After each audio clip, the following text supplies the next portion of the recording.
উনি বিদেশের জন্য অনেক কিছু হয়তো করেছেন, কিন্তু বাংলাদেশের জন্য একটা একটা করে ধরে যদি আপনি বলেন ওনার এই বাংলাদেশে কী করেছেন উনি।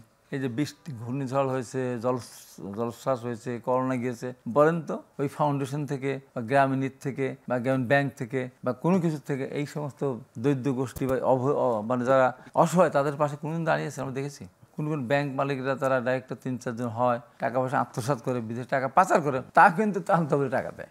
কিন্তু আমরা তার পক্ষ থেকে আমরা কোনো দেখিনি। কিন্তু ঠিক আছে, একটা এই এলাকা চিটাগাং এলাকা ঘূর্ণিঝড় হয়েছে, কারোর লাগবে না, ডক্টর ইউনূস সেটা করে দেবেন। খুলনা এলাকা ইয়ে হয়েছে, সিডর হয়েছে, সেটা লাগবে না, ডক্টর ইউনূসের ব্যবস্থা করেছেন। তার সারা বিশ্বব্যাপী পরিচিতি সাহায্য চাইলে তো ভাই করেছেন কোনদিন না। তাছাড়া উনি একজন আন্তর্জাতিক ব্যক্তিত্ব, দেশের বড় বড় সংকটের ক্ষেত্রে আমরা ওনার কোনো কোনোদিনও দেখি নাই, কোনোদিনও ওনাকে সংকট দেশের জন্য আন্তর্জাতিক সুনাম বয়ে নিয়েছেন।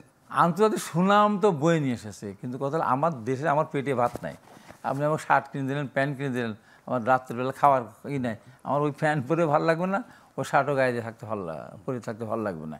উনি করেছেন, এখন ওনার সুযোগ আসছিল। আমি তো সাংঘাতিকভাবে আওয়ামী লীগের সময় আপনি দেখছেন, আপনার সামনে টকশোতে বলেছি আমার রাত্রে ঘুমায় না। তো আওয়ামী লীগের প্রশ্ন কেন ঘুমায় না? ঘুমায় না এই কারণে আওয়ামী লীগ যে অন্যায় অত্যাচার করছে, যে মানে মানুষের গুম খুন থেকে শুরু দমন উদ্যোগতে, আওয়ামী লীগের এমন একটা পরাজয় হবে যে সাধারণ কর্মীরা বিপদে পড়বে, তারা তো পালাতে পারবে না, লুটপাটকারীরা পালায় চলে যাবে, কিন্তু এরা বিপদে পড়বে। এই জন্য আমার ঘুম হয় না।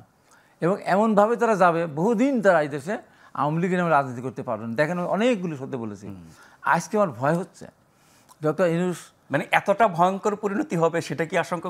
আমি তার চেয়েও আমি বলছি যে উনি এত সমাজ সারা পৃথিবীতে একটা বড় একটা সুযোগ উনি কিন্তু পেয়েছিলেন, সবাই দিয়েছিলাম, ওনার নিজে তো বোঝা উচিত। উনি এই 111 60 পিছনে ওনার দায় আছে তো। মইনুল আহমেদকে তো দিয়ে কে পরে ফখরুদ্দিনকে উনি তো পারছে, ওনাকে দায়িত্ব না দিয়ে ফখরুদ্দিনকে দিয়েছিল, ওই দায়িত্ব ওনার।